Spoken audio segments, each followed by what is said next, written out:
Alors, Kwe, Wacha, bonjour et bienvenue à notre troisième webinaire, celui-ci sur le sujet du développement de relations harmonieuses et durables dans les partenariats d'affaires avec les entreprises de la Nation Crie. Alors, je me nomme Chantal Hamelin, je suis la directrice générale du secrétariat, accompagnée aujourd'hui de notre président, Drs Moses, et de notre adjointe administrative, Geneviève Binette. Alors, afin d'optimiser l'expérience de tous, nous vous demandons de garder, s'il vous plaît, votre vidéo et votre son fermés. Nous répondrons à toutes vos questions ou presque toutes vos questions, tout dépendant du temps qui nous restera à la fin, mais à la fin du webinaire. Alors, veuillez utiliser le chat dans votre panneau de bord de Zoom, le chat privé, et envoyez vos questions au fur et à mesure directement à réception. Alors, ça se dirigera directement vers Geneviève Binette.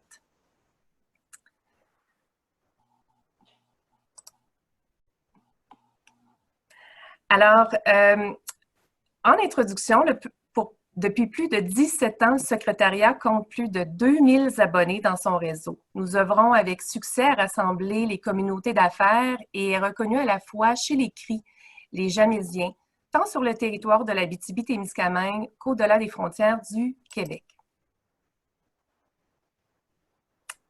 Je vais vous présenter brièvement le rôle du secrétariat et pourquoi le guide du partenariat d'affaires nous est apparu nécessaire dans le processus de mise en relation que nous vous proposons. Le guide du partenariat d'affaires est un guide d'accompagnement qui soutient la création de partenariats entre les autochtones, les municipalités et les entreprises du territoire des USG-James et de l'Abitibi-Témiscamingue. Alors, le secrétariat est un organisme à but non lucratif qui a été créé dans la foulée de l'entente de la paix des Braves.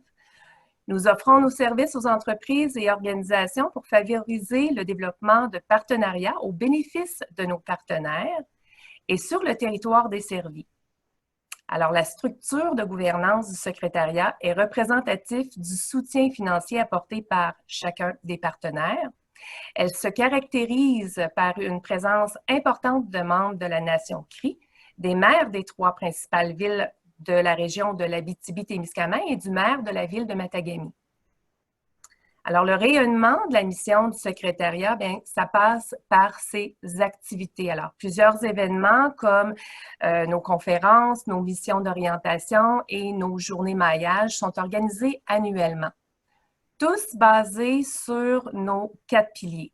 Alors, nous informons, nous communiquons, nous encourageons les échanges et nous rassemblons les gens. Et le tout grâce en partie à nos partenaires, comme le Grand Conseil des Cries, gouvernement de la Nation Crie, les villes de Val-d'Or, Amos, Rouyn-Noranda et Matagami, Développement économique Canada pour les régions du Québec et toutes les entreprises qui nous suivent et nous soutiennent depuis très longtemps. Le guide du partenariat n'est pas un guide qui démontre une recette ou une marche à suivre étape par étape, mais plutôt une présentation des éléments à considérer avant de se lancer dans un processus de partenariat. Alors, les défis auxquels on peut s'attendre, les ressources à contacter et les entités régionales qui sont incontournables dans le USG-James et bien plus encore se retrouvent dans ce guide. Alors, les informations contenues dans le guide sont des données à titre purement informatif et éducationnel et ne se substituent pas à des conseils légaux. Plusieurs raisons motivent les entreprises à développer des partenariats d'affaires, dont l'accès au financement et capital, l'expertise culturelle des parties prenantes, la création et le maintien d'emplois, le renforcement des capacités, l'accès à de nouveaux marchés et certains contrats. Le guide se veut ainsi une validation des capacités des entreprises et des opportunités et une évaluation de l'environnement d'affaires. Alors, cette information est nécessaire afin de mieux développer des relations durables et harmonieuses. Comme il est primordial d'avoir une compréhension du territoire et de son histoire et des accords clés de la Nation Crie, c'est avec un très grand plaisir que je vous présente aujourd'hui notre président, Drs Moses, un grand leader, une figure bien connue du monde des affaires et un fervent promoteur des relations économique entre les Cries et l'Abitibi-Témiscamingue. Dr Moses préside plusieurs grandes sociétés, notamment le Cree Nation Trust, Petronor, Yuden Rouillé, Yuden Simak Tyson et d'autres. Dr Moses est détenteur d'un baccalauréat de l'Université McGill et 2 doctorats honorifiques, soit de l'Université de Saskatchewan et de Concordia. Par ailleurs, Dr Moses a joué un rôle très important dans le développement social, économique et politique de la nation Cree dans le cadre de la Convention de la baie James et du Nord québécois, et aussi à titre de grand chef pour la signature de la paix des Braves en 2002. Alors, bienvenue, Dr Moses. To you, Dr Moses. Oh, good morning, bonjour et wajie, and welcome to the webinar presentation for this morning. And today, as president of the Secretariat and as former Grand Chief, I'll share with you a bit of our perspective on development by the Cree Nation. The past few decades, we've seen a very radical change in the Cree territory, or EUSC as we call it. Development was initiated on our homeland and carried out by outsiders, and with virtually no consultation, no information, and no involvement of the Crees. So in telling the story, I'd like to review some major milestones. I will not be going too much into detail as it will take too long to do so. So we'll give you a mini, I'll give you a mini Cree History 101. I'm sure everyone will pass at the end of the session. In 1973, in the spring of 1973, we learned through the radio that the government of Quebec, an announcement made by the then Premier Robert Bourassa at the time, to develop the north, to divert rivers, to build dams, to build a 600-kilometer road up north. And well, at the time it was inconceivable of such development by the Crees. How can man make such roads across rivers with very strong flowing rivers, and the distance factor plus all the muskeg you have to go through. So, and they could not believe that the man could divert rivers, could build the gigantic dams to hold water so that electricity could be generated. And for the South, we didn't have electricity, so it was difficult to conceive. Our people had difficulty conceiving that. So in 1973, we went to court, and in 1974, a judgment was rendered after over a year of deliberations in court that the Crees had stopped the project. Before that, we tried to negotiate the project, the design, and so on. But Robert Bourassa at the time said, no, the project is not negotiable.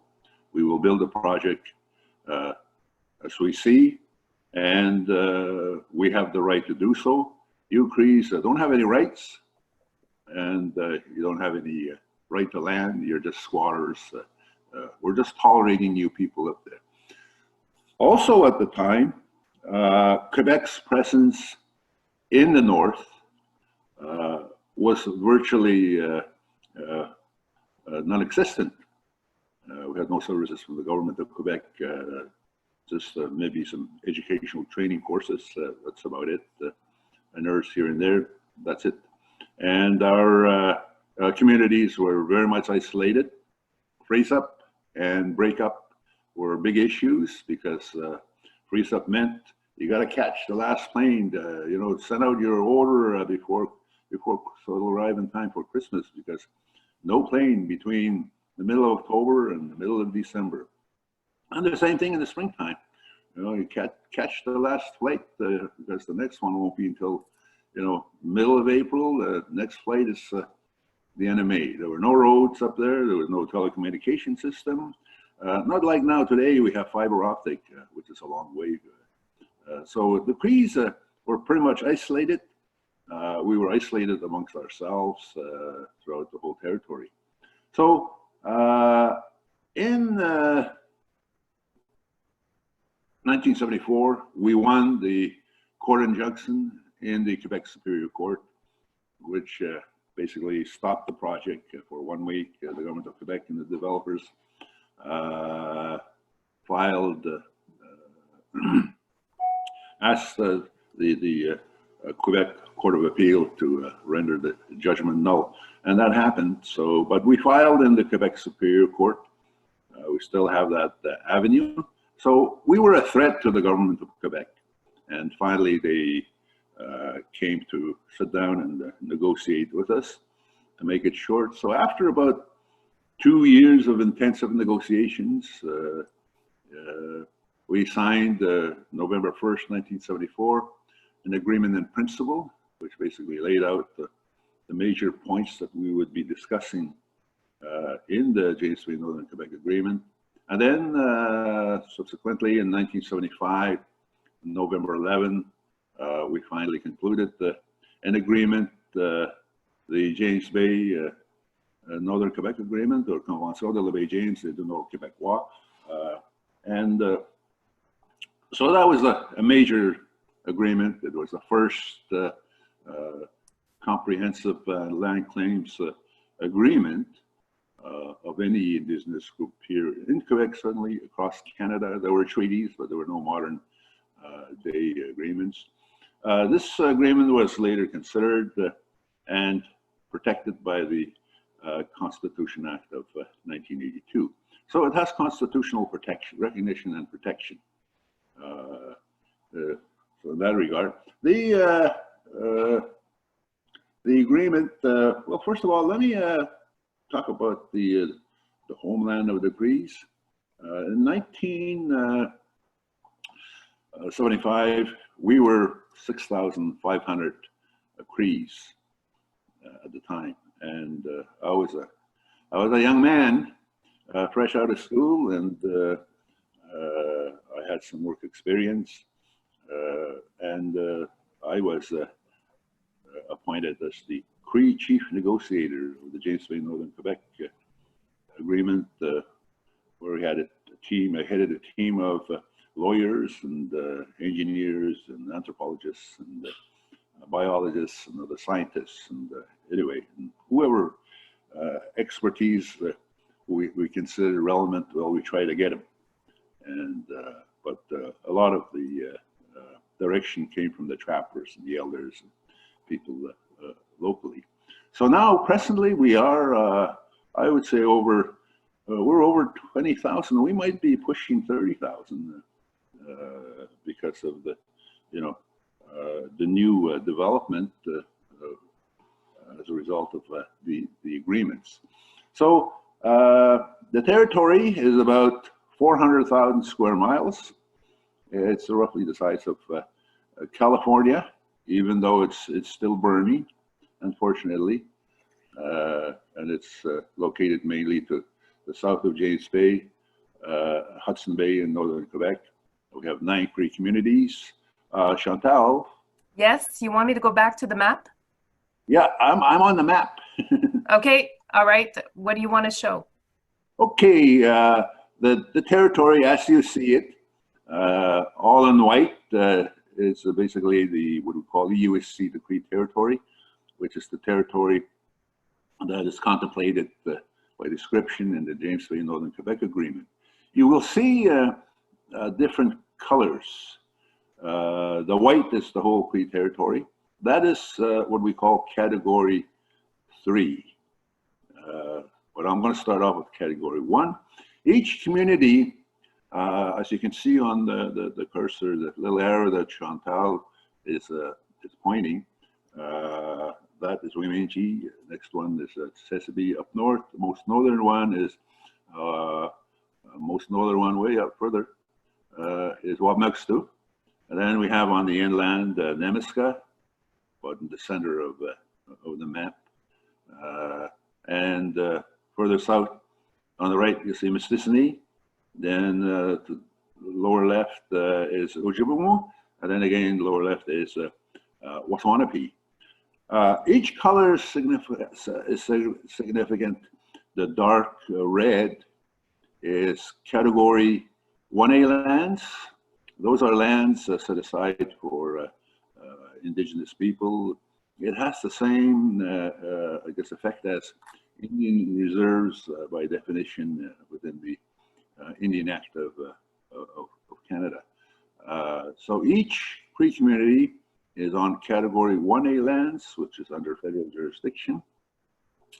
And because essentially Indian people in Canada are under federal jurisdiction. Next to it is a slightly lighter shade of red. That's category 1A lands. That is under Quebec jurisdiction. So you have in red a chief and council that governs part of the territory. And then you have a mayor and councils, which are the same people on category 1B lands. In the lighter dusty rose shade, sounding like a wedding here, you know, is what we call category 2 lands. Now, category 1 lands, the Crees have the exclusive right to govern there, as well as the exclusive right to hunt, fish, trap, and develop. In category 2, the lighter shade, the dusty rose shade, that is, Crees have the exclusive right to hunt, fish, and trap in that area. And category 3, of course, the Crees have the recognized right to hunt, fish, and trap. Only Crees have a right to trap on the USC, no one else. So that's the communities and the size of the territory. We have other agreements that we signed. If you look on the left-hand side of the map just disappeared from my screen. You'll see a line that goes, straight up, a blue line that goes straight up the body of James Bay. What's on the right-hand side and to the mainland? Oops, sorry. Go back. The mainland is all the islands in there. You don't see them all. There's thousands of islands. And those are islands which are now under Cree jurisdiction because of the offshore marine agreement with the government of Canada. And of course, the Inuit have an agreement also with them. And we, the Crees and Inuit, we have an overlapping use of the islands. So, we have power and control over development. We have, as I said, used the territory, the entire territory, for the last 40 years for hunting, fishing, and trapping, and also now because of new development, because of new agreements, we have a wide range of modern economic activities such as forestry. There's forestry, development of forestry in the territory, but as well the Crees are involved in that. Mining, lots of mineral exploration taking place with the Cree companies doing some of the drilling. And we have these two mines that are in operation, Gold Core and Eleanor and Stornoway, one gold and the other one diamonds. And there's soon others that are up and coming, whether it be gold or lithium in the territory. There's of course lots of construction in the Cree communities, in developing the Cree communities, building infrastructure, water, sewage, paved streets and sidewalks and other buildings that the Crees use either for recreational or for gatherings or whatever. I mean, the services, the health services and and the school board have their own schools and teacher residences, and so we have quite a bit of development that goes on. With the increase in bringing the level of services by on the health side, that means you have to increase the capacity of the clinics and the hospitals, and add additional facilities for housing for nurses and specialists and doctors. So it's it's a thriving large community over large territory. We're very much involved in our development, and we get to determine our own priorities. But as a result of hydroelectric development in the last 40 years, we've gone under extreme, rapid, and disruptive cultural, social, and environmental changes. Don't forget that in 1973, we were isolated, that we depended entirely on the land. We were not connected to any road system at all. And now you can drive out of the Cree communities and drive to Val-d'Or, to Quebec, to Montreal, and beyond. Whereas before it was not possible. So it's but the Crees have been very resilient, and we still continue to use our language today. Our communities are developed because of the benefits from the agreements. We have a fiber optic network that's connected to all the Cree communities with the South. When you people lost power, I was the only one that was still online. So that tells you the type of system that we have. But we've adapted to changes, and we're proud of our achievements to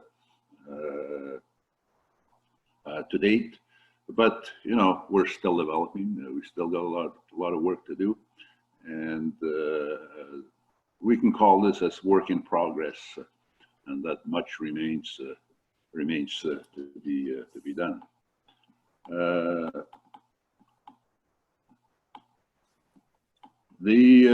As I said, the agreement was signed in 1975.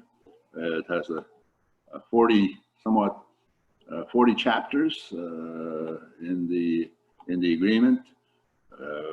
It basically, what the agreement does is it gives recognition to the rights of the Crees with regards to hunting, fishing, and trapping, so that they will continue their way of life, as well as rights in and into land, territorially speaking. So, so the James Bay and Northern Quebec Agreement contains some 30 chapters. I won't go into detail. There's a chapter on eligibility, which basically defines who a Cree would be and who would be eligible. Of course, the overall principle being once a Cree, always a Cree. It addresses a land regime, which I kind of just briefly touched upon. I won't go into great detail. So that we have different categories of land with different recognition of rights, and addresses development also in those lands. At the time, in 1975, nowadays we have terms people use as a self-government, self-determination. At the time we had local and regional government. For me, I was not thinking of a national Cree government at the time, because it just wasn't conceivable. There were too many things that were against you to make it happen. But we managed to get a commitment on a local government, which eventually became the SCNATEA of Quebec Act, where the Crees function on. And then regional government, well, there was the James Bay Municipality, James Bay Development Corporation, and we could not change those because those were Bourassa's babies at the time. No one in Quebec dared to champion the Cree cause by going against the grain of, of politics in Quebec. And so that has evolved, and we have entered into agreements over governance category 3, category 2.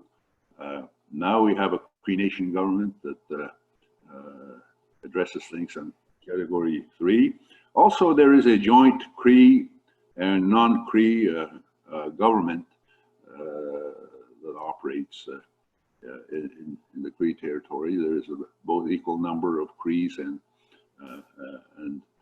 our neighbors in the territory where we co-manage the territory.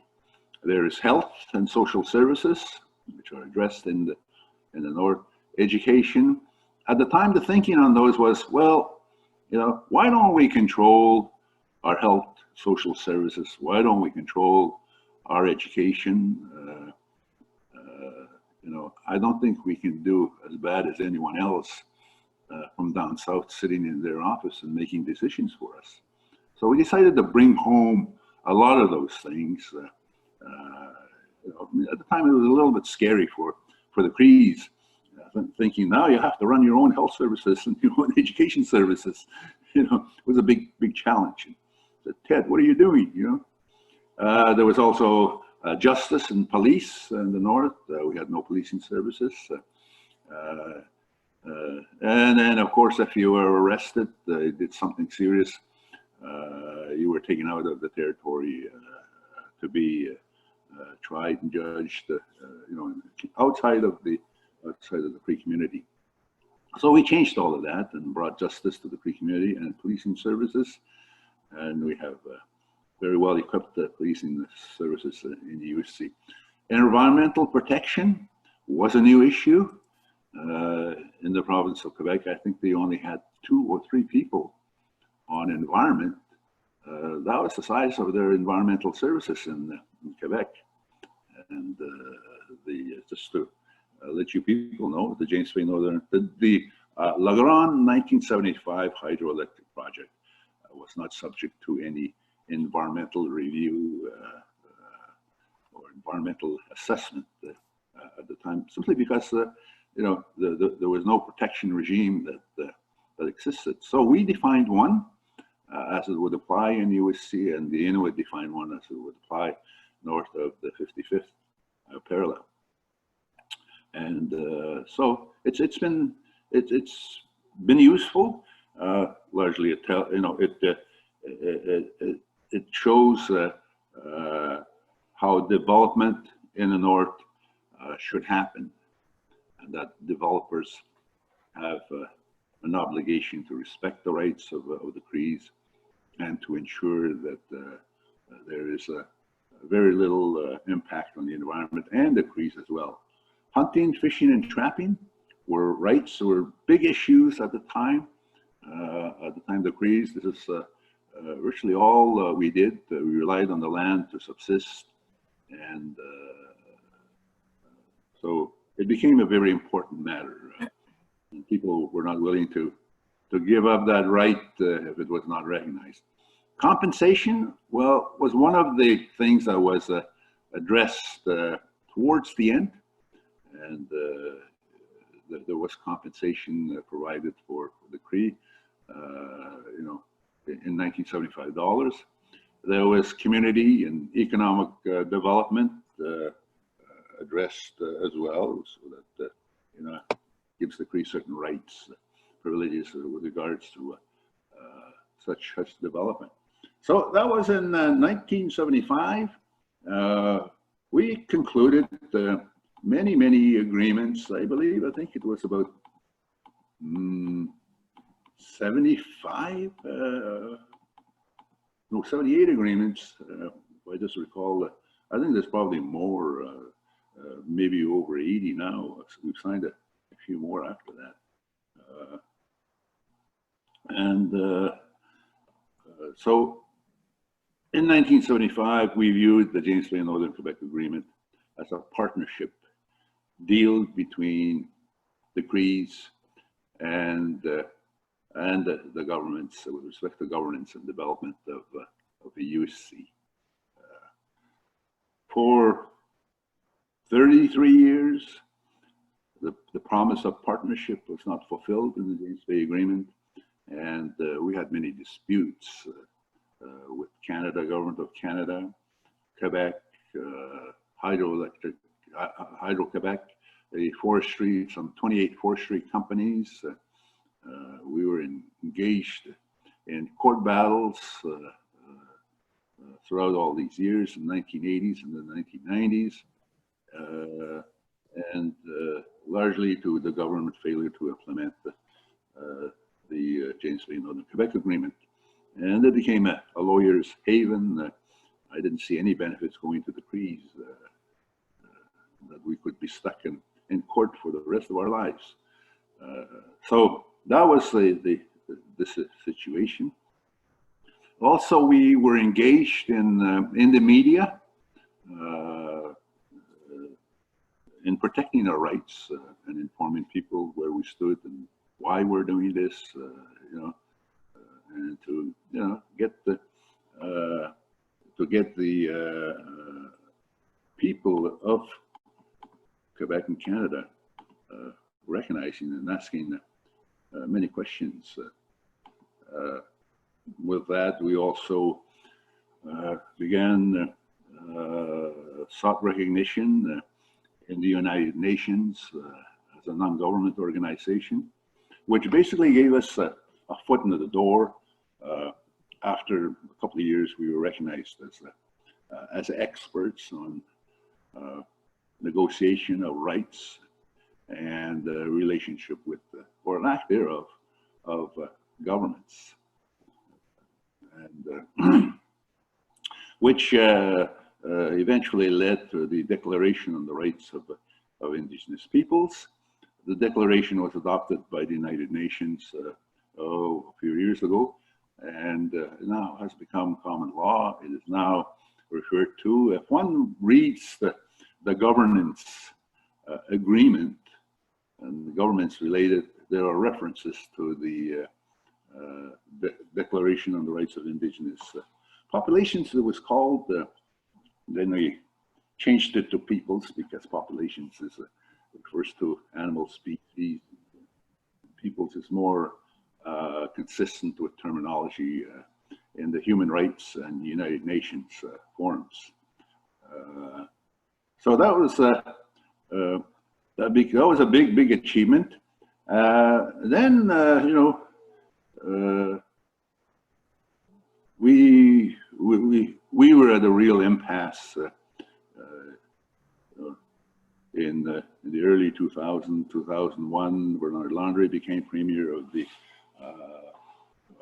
province of Quebec, and I was Grand Chief at the time. And after intense discussions with him and his entourage of ministers and deputy ministers, people from the Conseil Executive, we finally agreed to try to reset the negotiations, reset the relationship between the Crees, which led to intense negotiations, and remarkably to the signature of the agreement in principle in October 2001, and then with the signing of a new relationship agreement in February 2002, which has to be now commonly known as La Paix des Braves. And recognition of key rights is the foundation of all of these agreements, particularly with the Paix des Braves. And if one reads the preamble, you will see that it notes key principles: a new relationship, a nation-to-nation agreement characterized by cooperation. So that's a big principle for the Crees. Partnership, and mutual respect. And a commitment set out in the James Bay Northern Quebec Agreement and providing for the implementation of these commitments, not just commitments, but obligation. And then the agreement, the preamble of Le Pays de Brave also goes to refer to greater autonomy and responsibility on the part of the Cree for our rights, as well as to make it possible the active participation of the Crees in the economic development of the USC, and that this right model relies on the principle of sustainable development, partnership, and respect for the traditional way of life. And the outset, of course,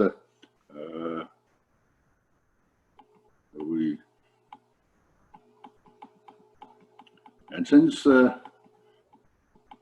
prior to that, we had entered into agreements with Hydro-Quebec. There was a SACME agreement, which was the first change to the project, because we had tied down the project, and then Hydro-Quebec had to come and, not like before, go ahead and build it, so they had to get our consent. There was the installation of additional turbines on the Legrand 2 powerhouse. Again, Hydro-Quebec had to seek the consent of the Crees. There were other agreements, that were signed. Then the next major, well, the next one was Le Pays de Brave. Basically, was the big breakthrough that set the wheels in motion for implementation of the James Bay Northern Quebec Agreement, and to really defined how the relationship between the Crees of Quebec and its corporations would work. And to this day, I must say that we have an agreement that ended the exclusion of the Crees from the development of a USC and included the Crees now to build a new governance partnership between the Crees, Quebec, and other non-Indigenous. There's also, following Le Pays de Brave, just recently, there was the governance agreement that was entered into, basically as first it created a new public regional government on Category 3 lands, which basically about 80% of the territory. And it's the government is composed of equal members of Cree and non-Indigenous representatives, and they exercise powers of management, economic development, and resource planning. The second element of the governance agreement provides for greater autonomy over Category 3 lands. It's a new model of a governance partnership between Indigenous and non-Indigenous people. To my knowledge, this new governance model is a first in Quebec, in Canada, North America, and beyond. So we have also governance meant bringing certain things, and we have developed a Cree constitutional, which removed the federal oversight of Cree governance and territory, and it gives the Cree Nation government the ability to adopt its own laws within the USC. We have officially adopted the first law in September 2019, which was Bill 1, an act respecting the use of the Cree language of the USC. We have nation-to-nation relationships with both the province and the federal government, and we have improved the living conditions in our communities. A new agreement was announced this this spring called Legrand Alliance, which was signed in February 2020 between the government of Quebec and the Cree Nation.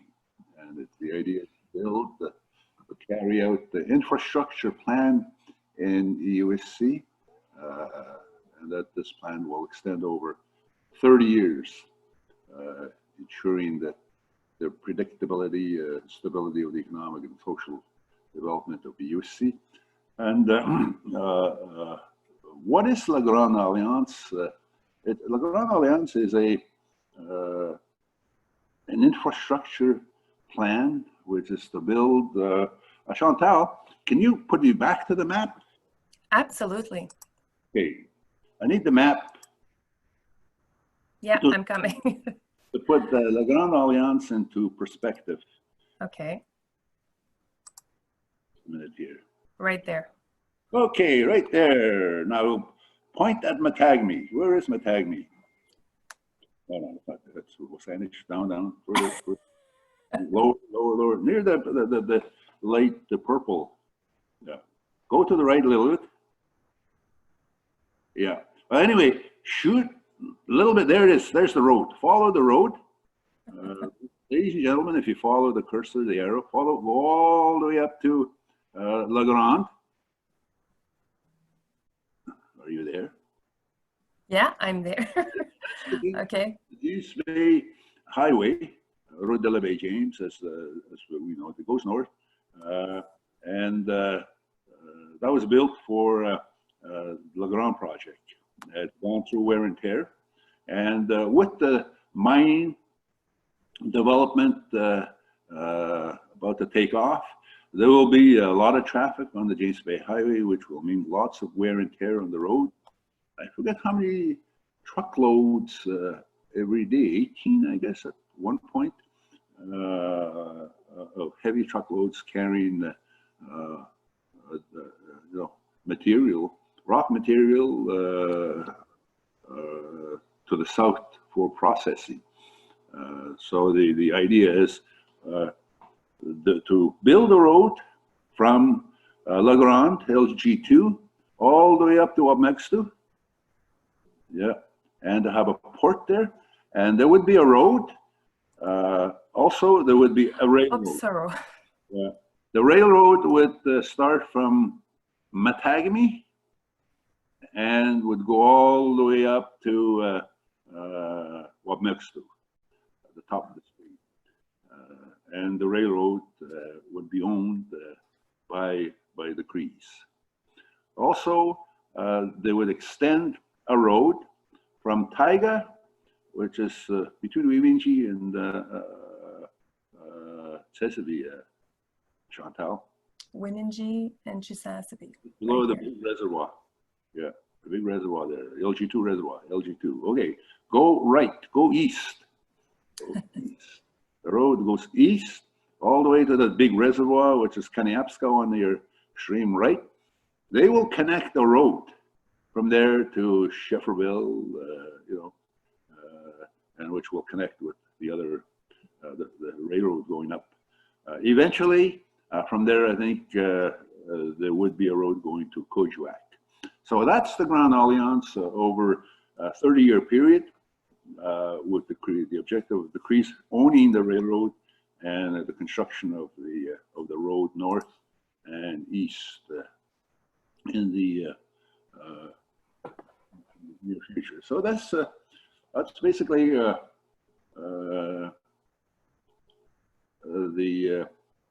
what I wanted to present to you. And as we say, one of the first partnerships that was established after the Pays de Bras between the municipalities of Abitibi-Témiscamingue and the Cree Nation was the creation of the Secretariat in order to bring people together and hopefully create alliances of all sorts. Maybe briefly, just how the Secretariat was created. In 2002, we entered into an agreement with Hydro-Quebec where 450 million set aside out of tender negotiated contracts for the Crees. And it was a big challenge. Quebec said, well, if you can complete the contract, if we're satisfied with your performance, we can sit down and negotiate for another batch of contracts. And so we needed some expertise. We didn't have the companies to do the work. So I sent a team up to Val-d'Or to talk to the mayor at the time, which was Fernette Trahand, and they came up. They recommended to me that we should create a structure, and we should have a conference to bring everybody together, and then to we all agree we can create a structure that can work, coordinate these activities. So after that, we had a conference, and we created the Secretariat to the Cree Nation Economic Alliance. And the objective was basically to bring people together, to promote economic alliances, partnerships, and joint ventures. And that increased our capacity to be able to complete the $450 million contracts. As most of you people know, Hydro-Quebec has high standards. So when we completed that, I took on Hydro-Quebec's word that they will sit down with us. And they did. And we got an additional 500 million worth of contracts, which is about 1 billion. So we're quite proud of, a lot of our people work there. A lot of our people developed skills. A lot of our construction companies were able to do the work. We were also operated cafeterias. We operated the dorms in the camps that were set aside. And the relationship was off to a very, very good start, largely because Bernard Landry and I agreed that, we said, hey, we don't want all this stuff coming up to us to resolve. We got people working for us that should be doing this. So what I told him was that on his side, he has to ensure that people are committed. The deputy ministers, they're very key and important, must be instructed to implement to the best of their ability la paix des braves. And that we don't expect, Bernard Landry and myself didn't expect that anything would come up to us as a part of the conflict resolution.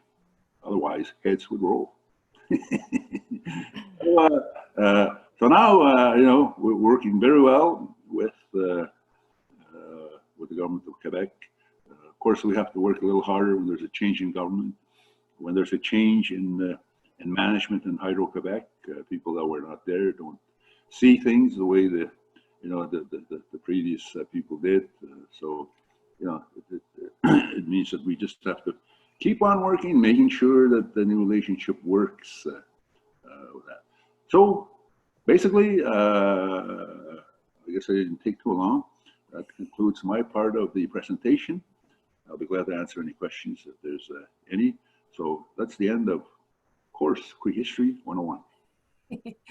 Merci, Monsieur Moses. La partie historique des Cries est vraiment formidable et merci d'avoir partagé tout ça avec nous. Comment trouver le meilleur partenaire d'affaires et comment développer vos liens avec vos partenaires? Eh bien, l'une des façons, M. Moses l'a bien identifié, c'est d'utiliser nos événements. Le secrétariat a été créé il y a 17 ans justement pour rassembler les gens.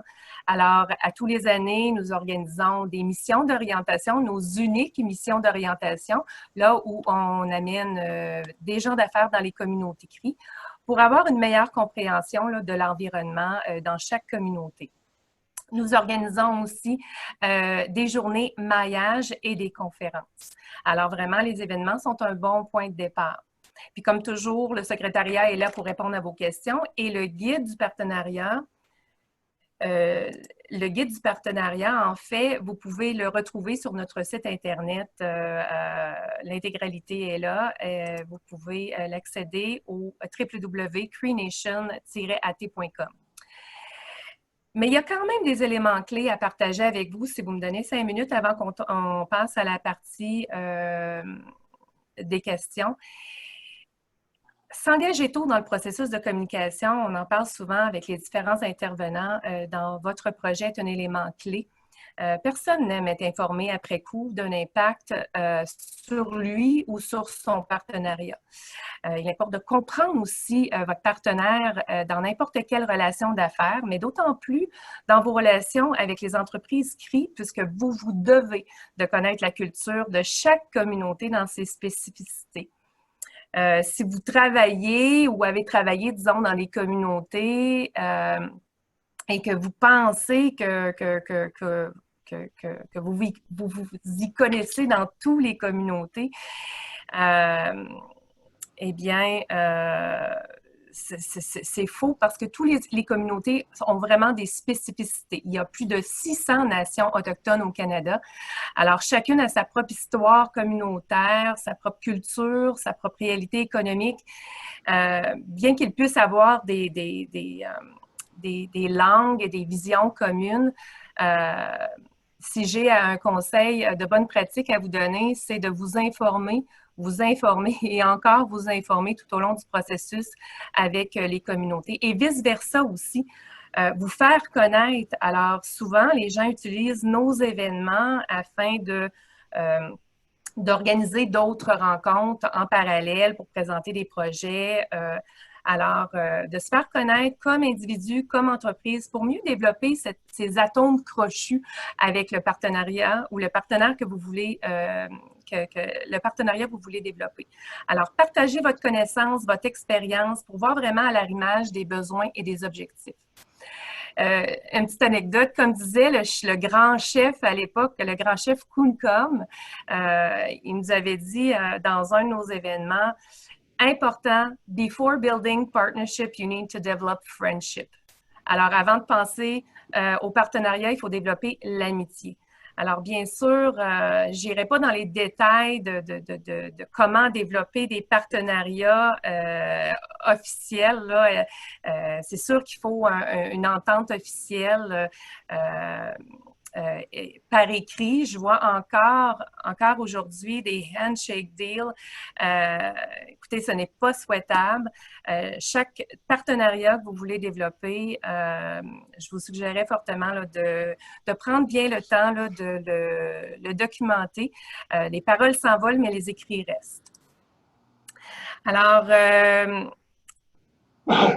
choisir le lieu d'affaires et le siège social de votre entreprise suite au développement de votre partenariat devrait être d'une grande importance aussi. Parce qu'il y a des lois, des règlements, des ententes qui régissent cet environnement chez les Cree. Alors, il est primordial de s'informer, de les comprendre, puis prendre les bonnes décisions. Puis formuler aussi votre définition d'entreprise. Bon, il y a plusieurs formes juridiques. Le secrétariat là, réfère toujours à des professionnels légaux et fiscaux là, pour mieux aiguiller chaque demande. Je me fais souvent demander qu'est-ce qu'une entreprise Cree? Alors, les différentes communautés peuvent avoir aussi dans leur propre règlement une définition différente. Alors, il faut s'informer auprès de chaque communauté Cree pour vraiment voir leur propre réglementation. Il est très important de comprendre cette définition pour bien développer pour ainsi que les critères spécifiques requis par la communauté que vous prévoyez faire affaire, de vous assurer que votre partenariat soit bien compatible. Alors, le secrétariat peut vous référer rapidement là, au bon contact dans les communautés. On a une très bonne base de données, on se garde à jour, alors on est là pour vous appuyer. Qu'est-ce qu'il faut savoir? C'est que, bien sûr, toutes les communautés ont leurs spécificités, mais présentement, il y a une définition régionale, commune et uniforme qui est en train de se développer. Puis ça, c'est en train de voir le jour, là. On devrait avoir plus de renseignements du Bureau de commerce et de l'industrie du gouvernement de la Nation Crie au fur et à mesure qu'ils avancent dans ce processus-là.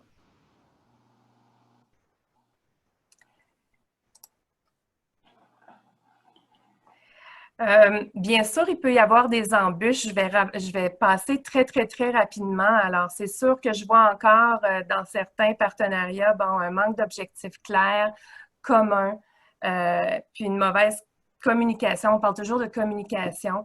Mauvaise intégration des partenariats dans le modèle commercial partagé. Alors, il faut vraiment que vous soyez vigilants. Il y a d'autres facteurs aussi à considérer, tels que l'importance et les répercussions de la fiscalité, les industries réglementées et l'approvisionnement. Alors, comme vous savez, en termes d'approvisionnement, il est important de savoir que chaque donneur d'ordre, dont leur politique d'approvisionnement est spécifique à eux. Donc, il est important de connaître les spécificités là, du donneur d'ordre pour bien identifier les possibilités de partenariat. Pensez que de développer un partenariat d'affaires est une garantie de succès automatique de contrat avec les industries présentes sur le territoire, bien, c'est une erreur. Ce n'est pas un gage de garantie de contrat. En ce qui concerne la promotion de vos carrières, de la main-d'œuvre sur le territoire, puis la sensibilisation à l'emploi, il existe de nombreux programmes pour renforcer la capacité chez les Cree, la formation et l'embauche. L'entité privilégiée est le Apitiwin Skills Development. Alors, c'est anciennement le nom, le Cree Human Resources Development. Maintenant, c'est Apitiwin Skills Development. Alors, c'est vraiment l'entité privilégiée. Vous allez pouvoir développer votre partenariat avec eux. Ils vont vous accompagner à embaucher et former des travailleurs Cree.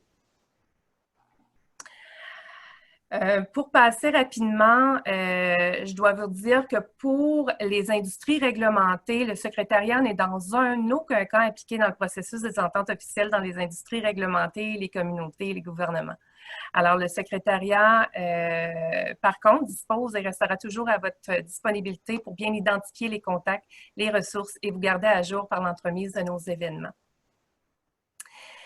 Bien sûr, j'ai parlé tantôt rapidement de la fiscalité. En raison de la complexité de la structure des entreprises, de tous les règlements concernant les taxes, il est important que les deux parties comprennent et recherchent des conseils professionnels sur les facettes uniques de leur partenariat.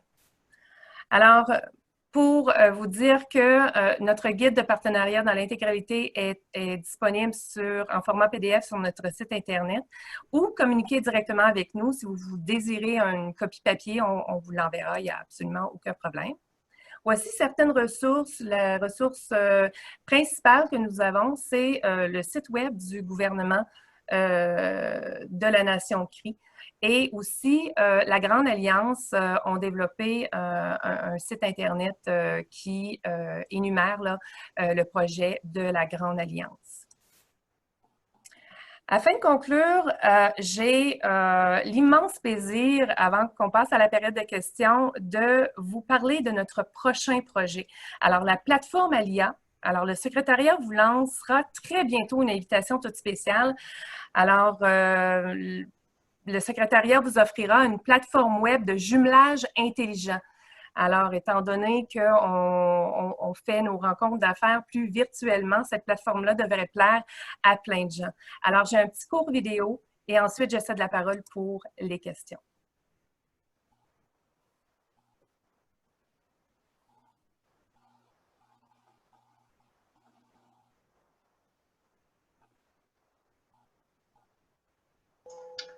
Il n'y a pas de son, Chantal.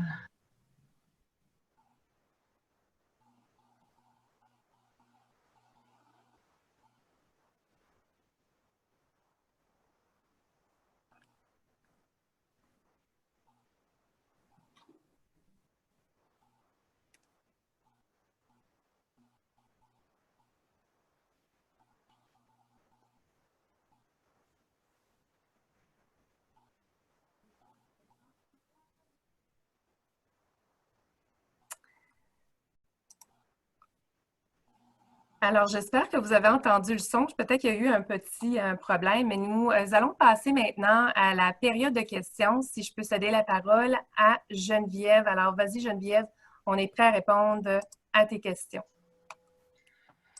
D'accord. Alors, la première question que j'ai eue est de... juste un instant. De Jean-Marc Séguin qui aimerait savoir si ils vont recevoir la présentation en PDF. J'ai aussi une autre personne qui m'a demandé la même chose. Absolument. Nous avons fait l'enregistrement de ce webinaire. Alors, suite à notre présentation, le lien va vous être fourni par courriel.